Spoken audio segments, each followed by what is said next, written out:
अनाया जाओ दरवाजा खोलो। अच्छा भाई खोलती हूँ।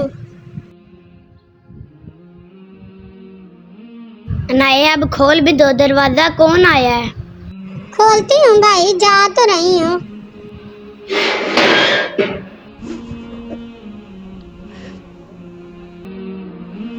अयान भाई, मैं आपको लेने आया हूँ।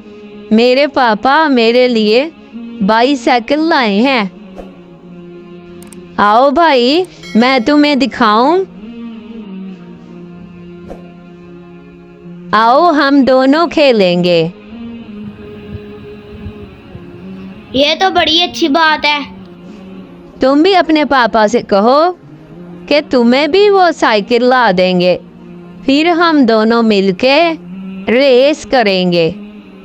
नहीं यार इमरान, मेरे पापा की इतनी कमाई नहीं है कि वो मुझे महंगी महंगी चीजें लेके दें। यार अयान, अपने पापा से कहो कि वो लोगों से ज्यादा पैसे लिया करें, फिर तुम्हें भी बाईसाइकिल ला के दें और फिर हम दोनों मिलके रेस करेंगे। ये तो हराम की कमाई हुई। हमारे प्यारे नबी हजरत मोहम्मद सल्लल्लाहु अलैहि वसल्लम ने फरमाया, हराम की कमाई से हलाल का एक लुकमा बेहतर है। इमरान यार, सूरत अल मोमिन में आया है, पाकीज़ा खाओ, नेक अमाल करो। और अल्लाह ताला ने अपने बंदों को यही हुक्म दिया है जो उसने अपने नबियों और पैगंबरों को हुक्म दिया था।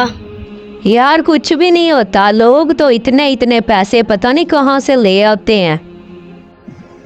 हमारे प्यारे नबी ने फरमाया, हराम की कमाई घर लाने के बहुत नुकसान हैं। हराम की कमाई खाने वाले की दुआ कबूल नहीं होती।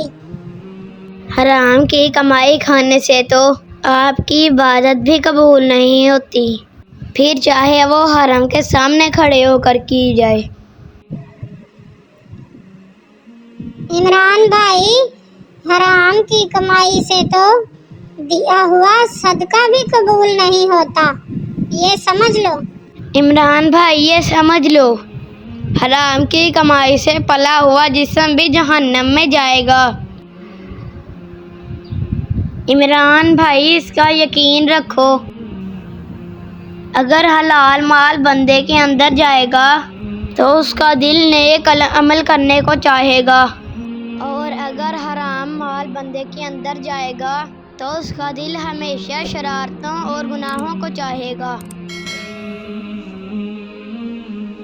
अच्छा भाई, मैं भी आगे से कभी ऐसी बातें नहीं करूँगा।